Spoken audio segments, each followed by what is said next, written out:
Uh, kami bersyukur malam hari ini kami bisa mengikuti doa MOU untuk datang.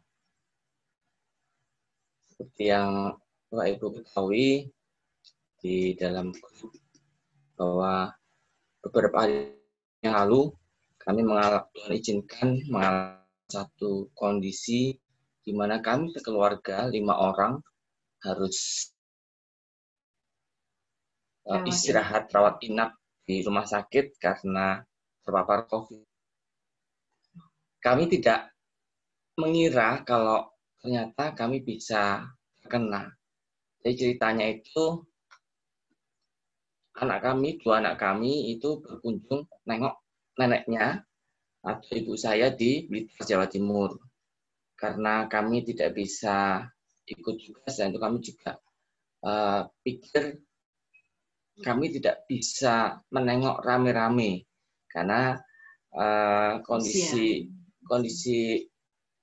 ibu kami juga sudah cukup usia, hampir 80 tahun.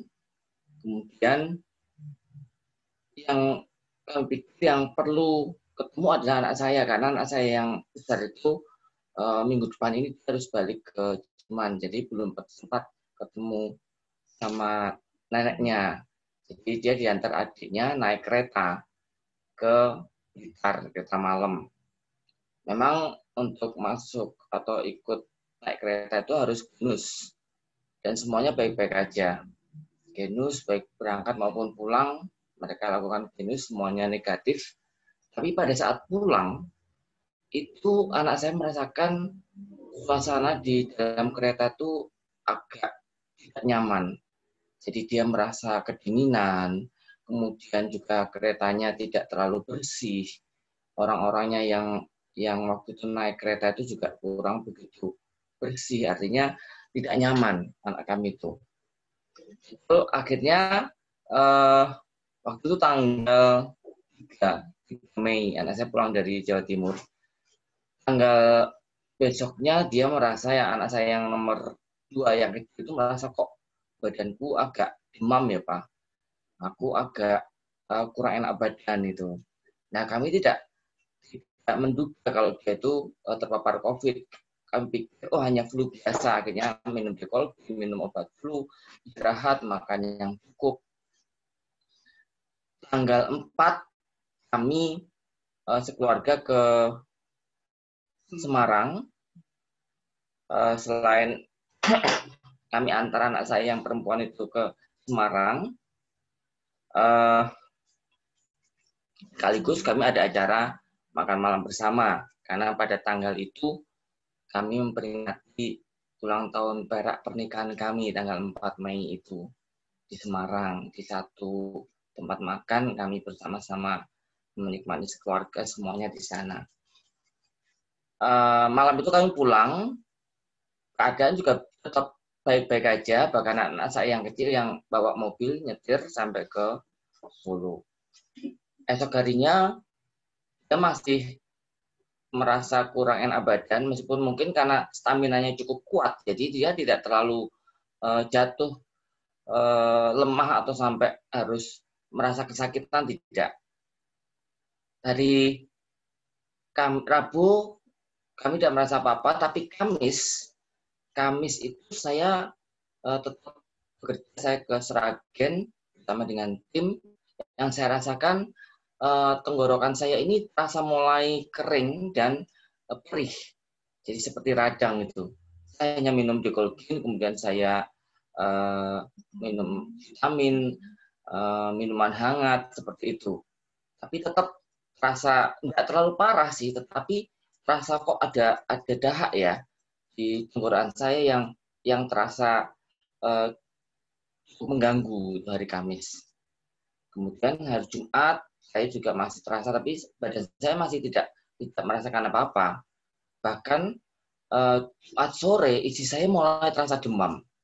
Saya demam, saya masih bantu dia untuk roid dia, kemudian membalur dengan minyak sehingga dia merasa lebih tenang. Saat itu saya masih sehat-sehat aja, bahkan saya sangat fit. Tapi tengah malam hari Jumat, baru saya merasakan demam yang sangat tinggi. Saya tidak bisa tidur, saya mulai batuk-batuk hari Jumat malam itu, sampai pagi saya tidak bisa tidur. Baru Sabtunya kami ke dokter, saya dan istri ke dokter. Kebetulan Sabtu pagi itu ibu mertua saya juga mulai rasa demam. Terus kami ke dokter diberi obat.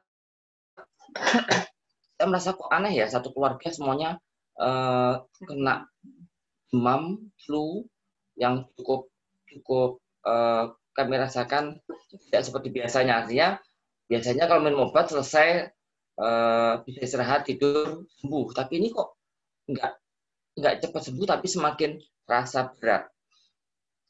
Akhirnya Sabtu malam saya dan anak saya yang laki-laki itu saya inisiatif untuk tes swab antigen. Swab antigen kami berdua tes, kan saya pikir ya udah kita aja mewakili keluarga, nggak perlu semuanya.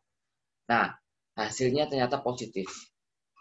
Pada waktu itu, terima kasih untuk teman-teman MOU Solo yang sebenarnya mereka mau bikin kejutan buat kami, mengadakan acara kumpul-kumpul memperingati ulang tahun pernikahan perak kami di Tumeng Solo. Tapi malah saya tidak bisa datang. Jadi teman-teman pada kumpul di sana, tapi saya bilang saya sedang di rumah sakit, saya tes swab antigen. Kalau hasilnya negatif, saya akan datang. Dan kondisi waktu itu saya masih demam dan flu berat. Ternyata hasilnya positif, jadi saya minta izin teman-teman, saya nggak bisa hadir karena kami positif. Hari Sabtu malam, hari Minggu, kami lapor ke teman kami yang kepala puskesmas, kebetulan juga teman satu gereja. Beliau memberikan pada kami semua obat-obatan, vitamin dari puskesmas itu dikirim pada kami semuanya. Dan dianjurkan untuk kami isolasi mandiri, tidak ketemu dengan banyak orang, di rumah saja, tidak perlu banyak aktivitas yang lain. Dan Senin kami sekeluarga disarankan untuk tes PCR di puskesmas. Dan ternyata konjingan kami semua berlima positif COVID. Dari situ teman kami yang kepala puskesmas itu semakin fokus pada kami, memberikan kami arahan apa yang harus kami lakukan. Dan saat itu yang mulai terasa semakin parah adalah saya. Kan saya punya kalau batuk, saya batuknya itu tidak bisa keluar dahak. Jadi dahak saya itu terasa penuh di dada dan tidak berhenti-berhenti. Jadi terasa batuknya sampai ngiplik gitu itu, terus hanya tidak bisa keluar. Ibu mungkin bisa bayangkan kalau batuk tapi nggak bisa keluar dahaknya, di sini rasanya ampak ataupun juga berat sekali. Dan saya nggak bisa tidur, saya nggak bisa makan, segala macam makanan apapun. Waktu itu kami semua sudah mulai kehilangan penciuman dan juga perasa.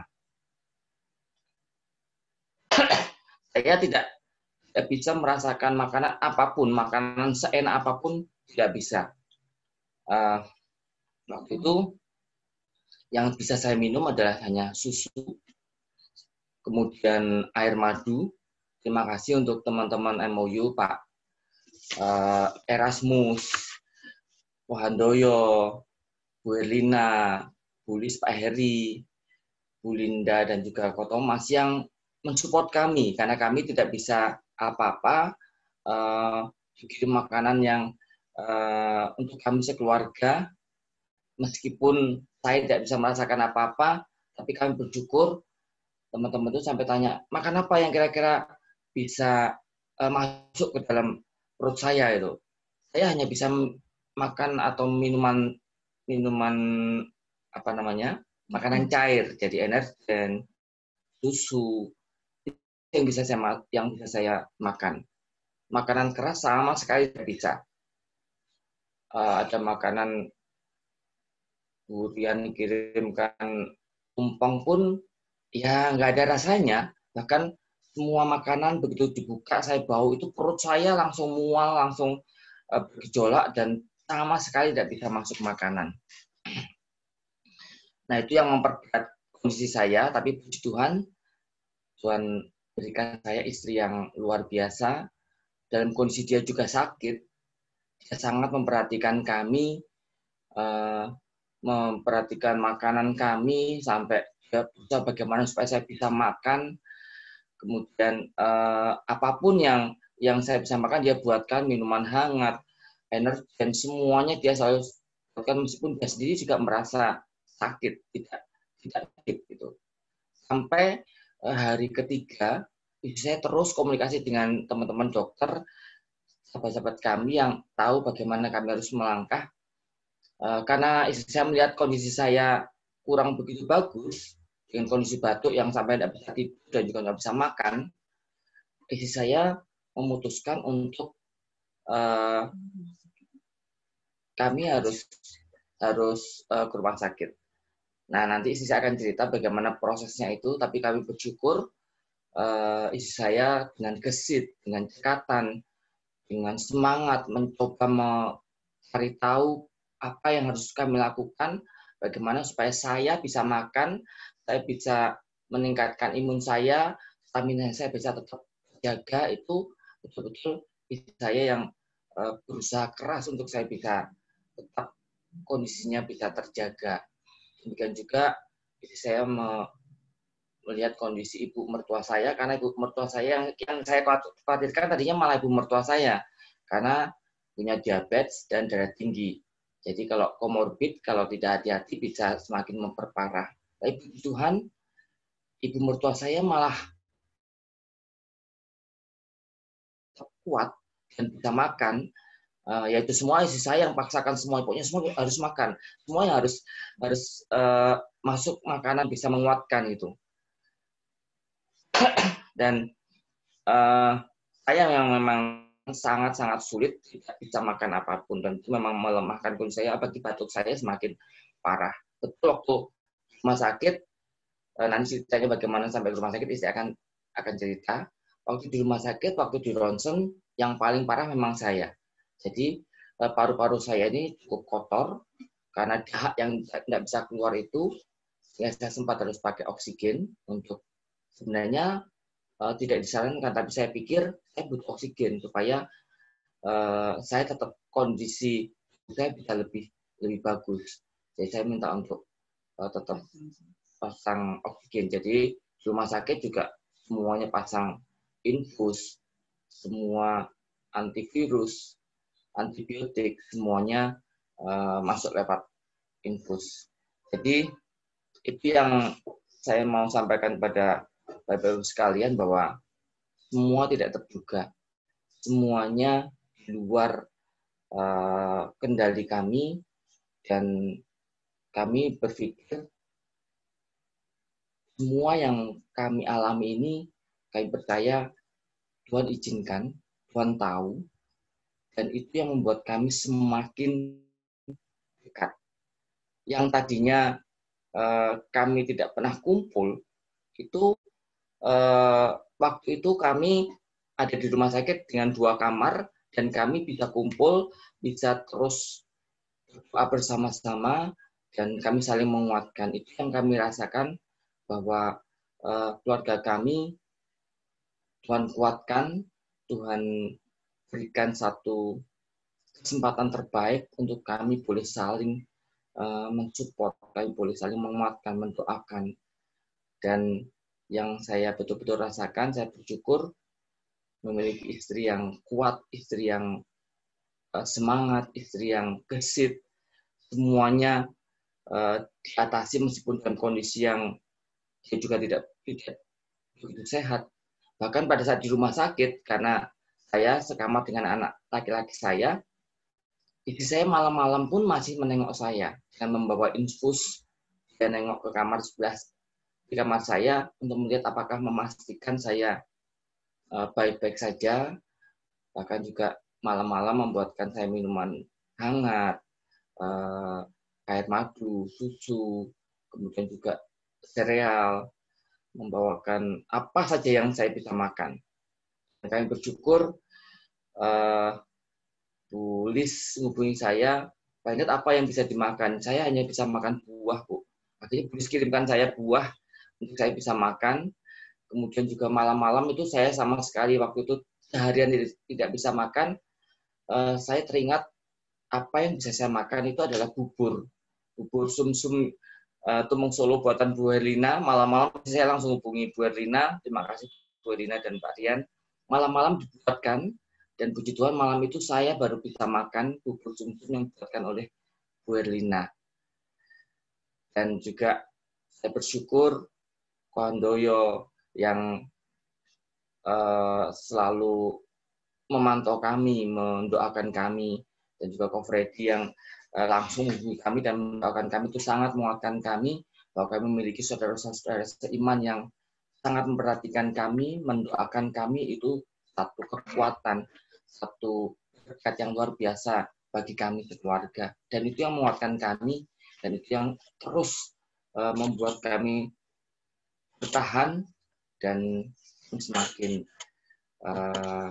merasakan bahwa tangan Tuhan tidak pernah jauh dari kami. Tuhan senantiasa menyertai kami. Saya akan melanjutkan apa yang kami alami. Terima kasih, selamat malam. Saya akan coba sharing pengalaman kami yang sungguh luar biasa. Waktu itu memang saya sempat panik karena gejala yang kita rasakan itu mendadak serentak gitu. Jadi yang dirasakan anak saya, suami saya, ibu saya itu cepat sekali waktunya, dan itu serentak kok sama gitu. Terus jadi ini penting sekali buat ibu-ibu ya, ini untuk para mama-mama, ibu-ibu semua itu memang harus tanggap situasi bagaimana kondisi kesehatan keluarga. Karena yang paling dekat atau paling memperhatikan itu biasanya memang seorang ibu, untuk melihat bagaimana kondisi anaknya, bagaimana kondisi suaminya, pasangannya, itu memang ibu. Jadi dan ibu itu memang harus cepat, tidak perlu panik, tetap tenang dan berdoa. Mohon Tuhan pimpin dan bertindak cepat itu. Contohnya sebenarnya bukan hanya COVID ya, segala macam penyakit itu kalau misalnya yang jenisnya virus, bakteri seperti DB atau mungkin juga tipes, itu kan sebenarnya kita harus tindakannya cepat. Kita langsung bertindak untuk ronsen atau mungkin cek lab seperti itu tuh harus cepat dilakukan. Tidak perlu menunggu dokter menyarankan, karena kalau menunggu itu dokter juga masih perkiraan, atau kira-kira ini tipes, kira-kira ini DB, oh kira-kira ini radang tenggorokan atau apa.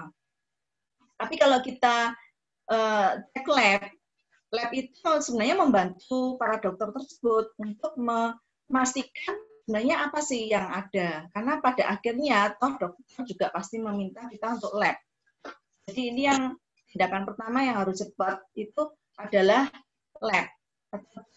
Lab apa sih yang sebenarnya terjadi seperti itu.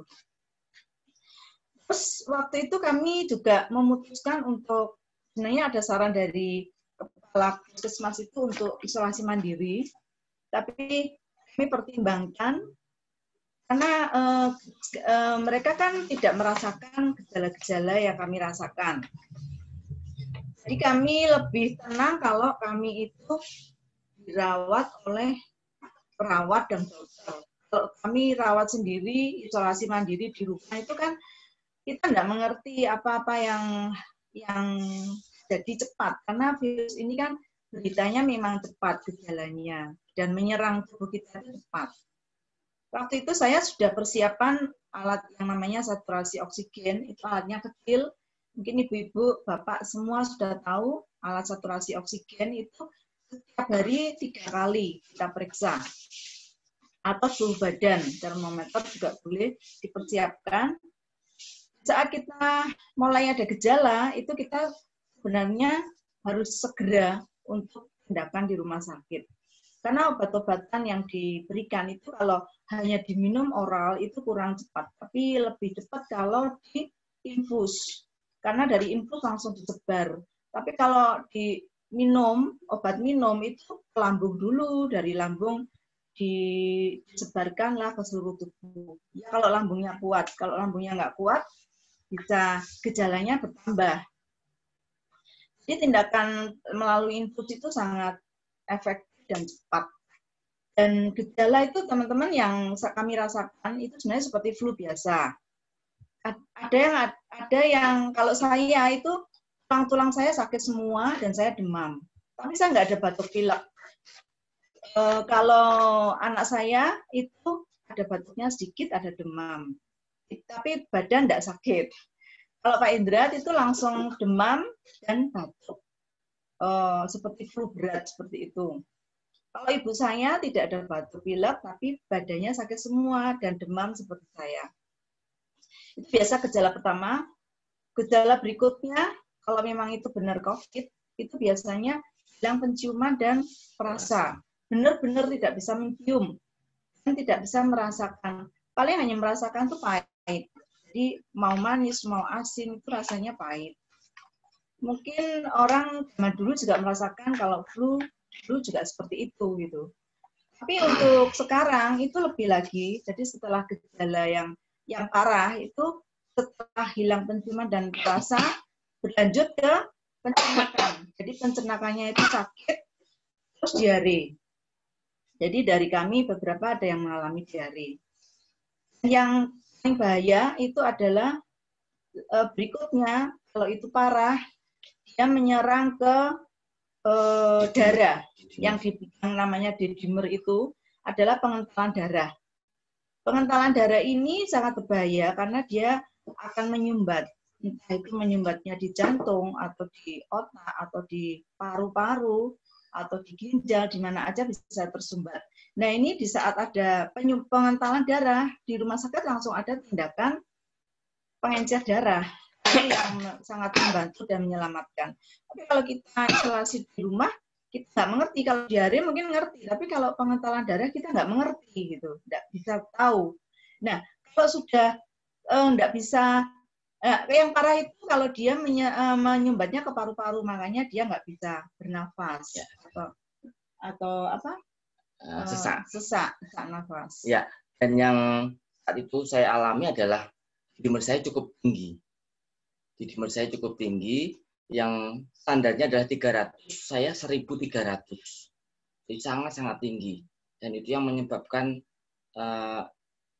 kemampuan imun saya tidak begitu bagus. Ya, jadi kalau kemarin ada kejadian yang sampai sesak nafas, itu pasti terjadi pengentalan darah. Dan yang bahaya lagi adalah kalau sampai ke paru-paru itu istilahnya radang paru-paru.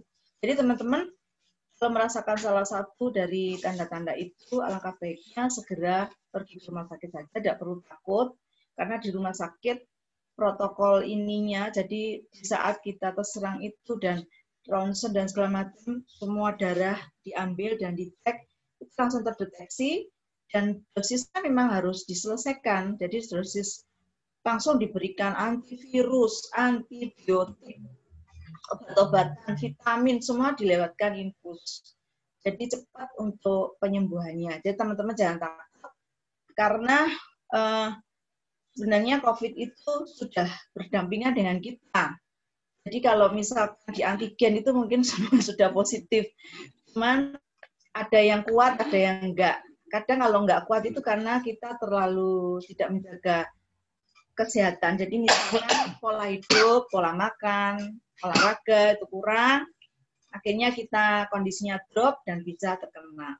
Jadi kita tetap waspada aja. Dan satu hal yang saya ingin sharingkan, di waktu kami di rumah sakit hari kedua, itu kan Pak Enda juga batuknya terus nafasnya juga kayaknya berat gitu. Terus ibu saya kesakitan karena waktu diinfus itu memang antibiotiknya keras, jadi sakit di pergelangan tangan yang diinfus itu sampai bengkak-bengkak. Anak saya juga bengkak, saya sendiri juga sakit. Di saat itu saya berdoa, benar-benar saya memohon dan meminta pada Tuhan, kiranya Tuhan mengirimkan malaikat untuk menjaga kami, menemani kami di rumah sakit. Waktu itu sebenarnya TV itu menyala. Waktu saya berdoa sendiri itu, TV itu menyala. TV itu menyala dan tetap berjalan. Seperti misal di situ ada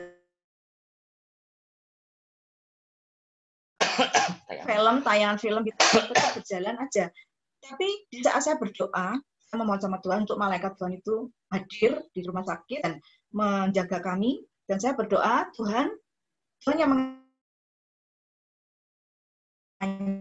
Tuhan yang punya kendali. Kami berserah sepenuhnya pengobatan ini walaupun menyakitkan atau mungkin bagaimana menurut kami, kadang kami panik, wah kok sakitnya kok malah tambah, maksudnya kok jadi infusnya sakit, terus kondisi kok agak drop semua, itu kan saya juga sempat panik, sempat khawatir. Tapi saya kembali lagi berdoa, kiranya Tuhan sudah atur semuanya dan Tuhan yang mengendalikan semuanya. Dan sejak saya berdoa seperti itu, TV itu tayangannya itu tersendat. Jadi selama saya kira-kira hampir 1 jam berdoa itu, TV-nya itu terus seperti itu, tidak jalan lancar. Tapi setelah saya selesai berdoa, TV-nya jalan lagi. Jadi saya itu merasakan Tuhan ingin menyatakan bahwa Tuhan itu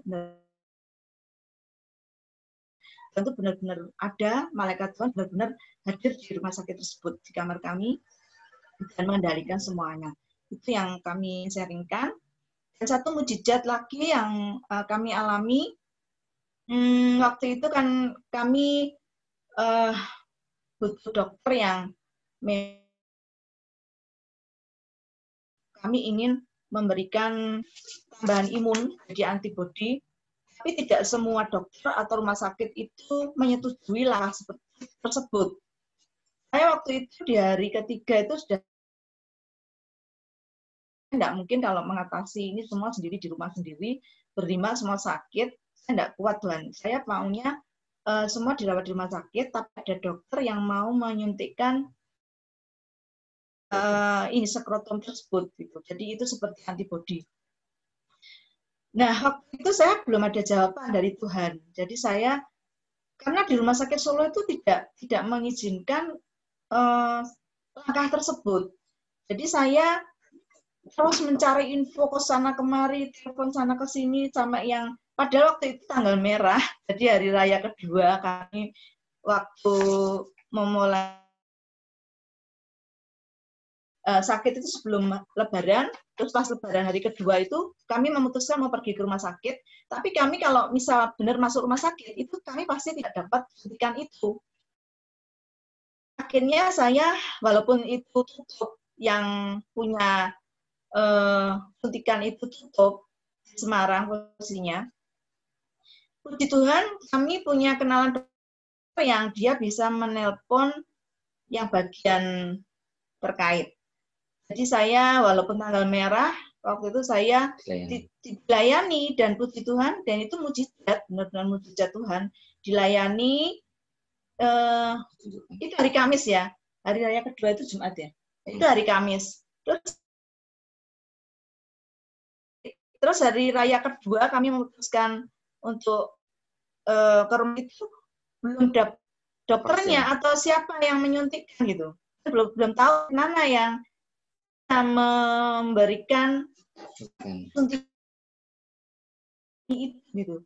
Terus yang hari Jumat itu orang yang terkait dengan suntikan itu menghubungi saya, komunikasi, yang penting ada yang nyuntikkan Bu. Iya, siapa ya? Saya di Solo tidak ketemu. Saya sudah ketemu beberapa perawat dan dokter, mereka tidak mau menyuntikkan. Akhirnya dia mencarikan juga dan mendapatkan, oh biasanya yang menyuntikkan dokter A di rumah sakit kasih ibu gitu. Terus, ya sudah, saya minta nomornya. Di saat saya minta nomornya, saya telepon, ternyata beliau itu dokter koordinator COVID. Jadi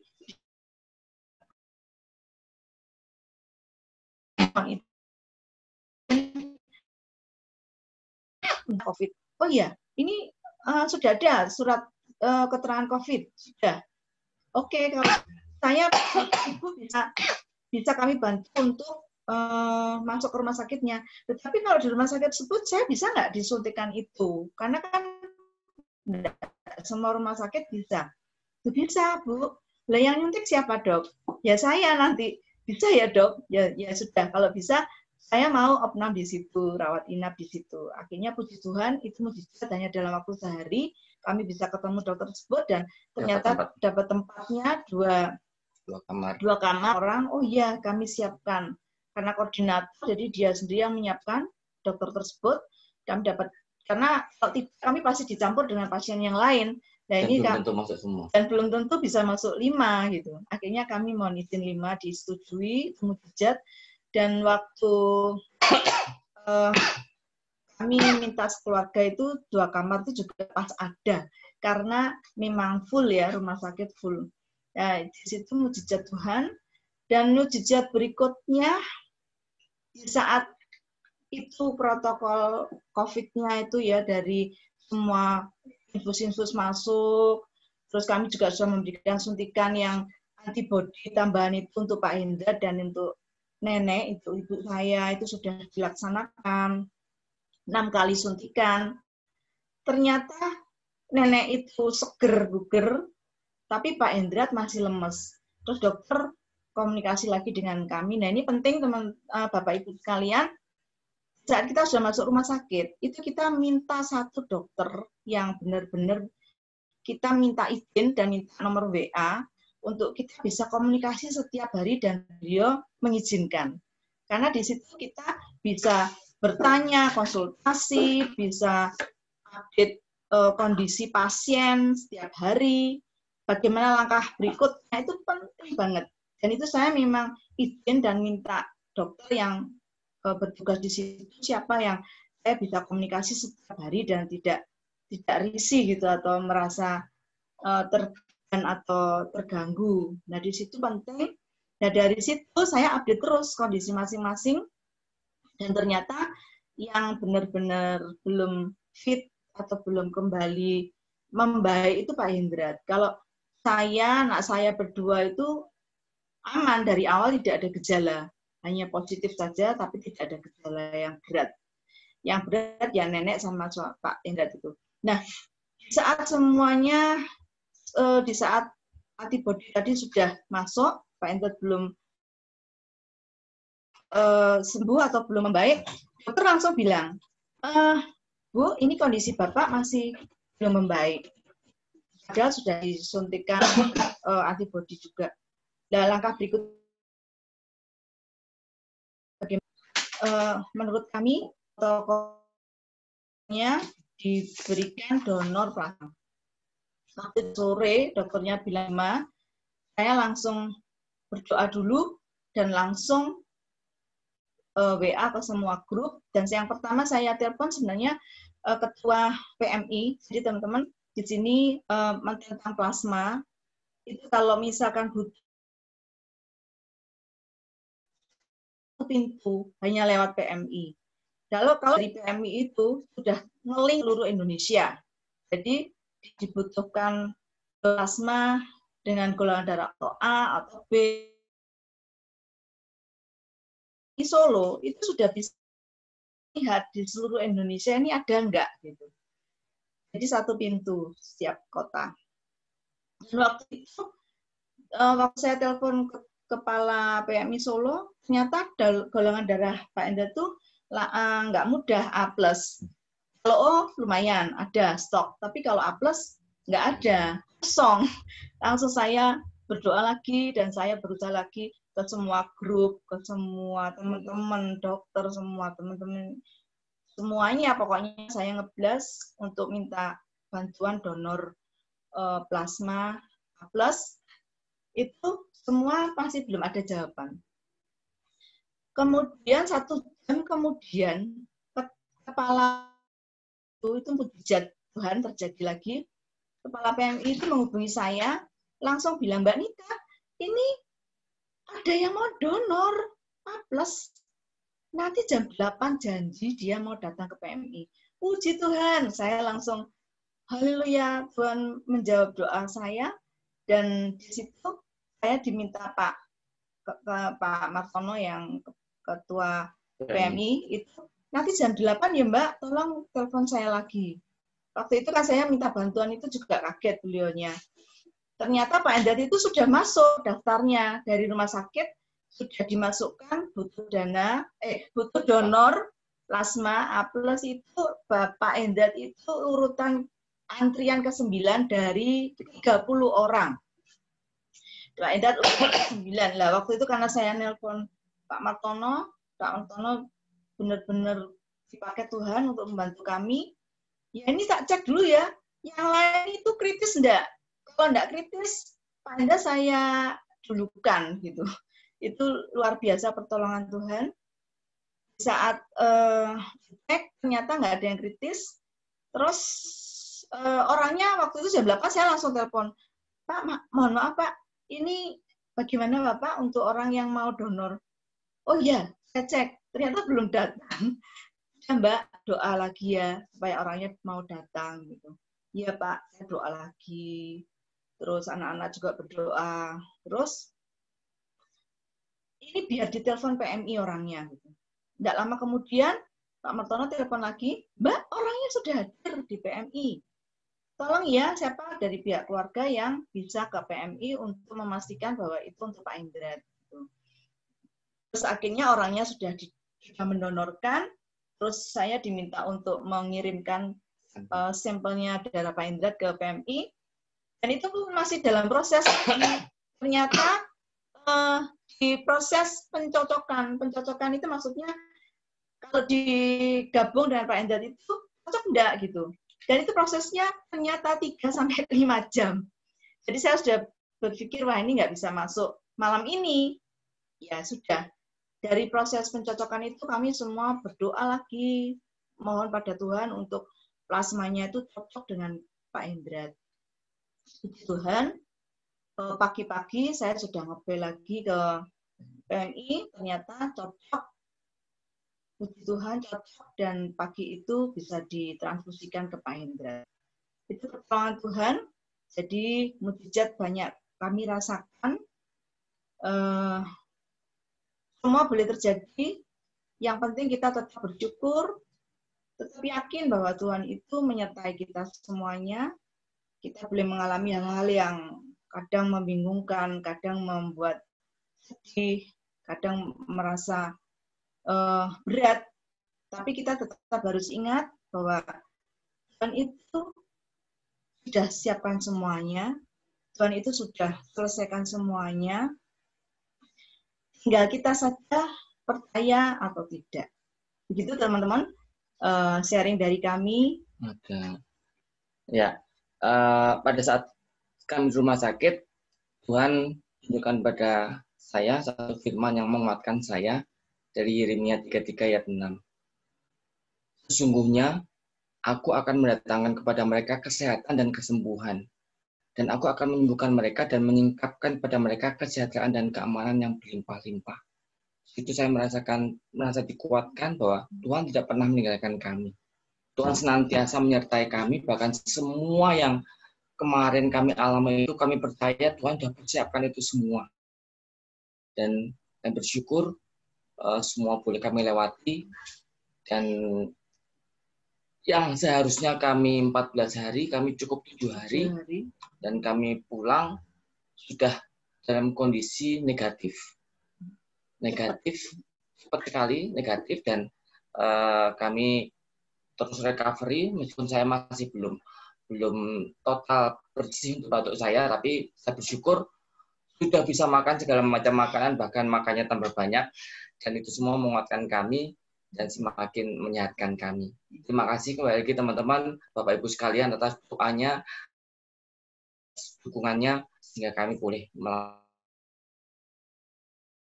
ini senantiasa di dalam kasih penyertaan Tuhan. Kami rasa itu yang kami sampaikan. Terima kasih.